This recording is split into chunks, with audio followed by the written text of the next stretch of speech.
मैं सूरज कुमार बड़बीघा से चलकर आज दलसिंह सराय पर्ल फाउंडेशन में मोती की खेती की प्रशिक्षण के लिए आया हूँ।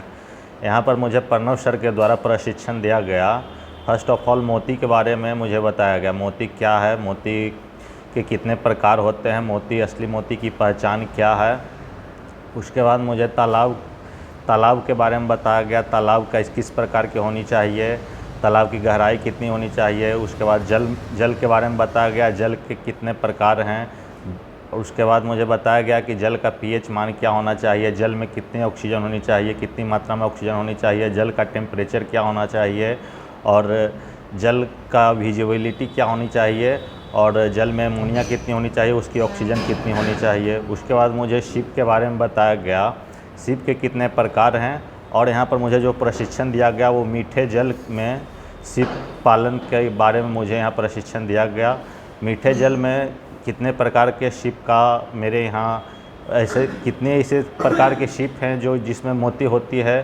टोटल 52 शिप होती है, 52 प्रकार की शिप होती है, लेकिन 3 प्रकार की ऐसी शिप है जिसमें मोती का पालन किया जाता है। उसके बारे में मुझे बताया गया।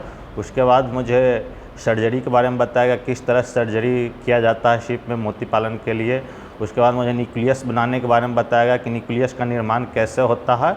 और उसके बाद मुझे सर्जरी कर न्यूक्लियस उसमें डालकर मोती का निर्माण कैसे होता है ये बताया गया। और इनके द्वारा मुझे ये बताया गया कि 1.5 से 2 साल में जो है मोती तैयार हो जाती है।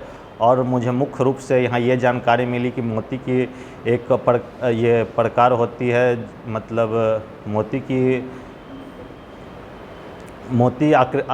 की आकृति किस प्रकार की होती है मुझे ये बताया गया।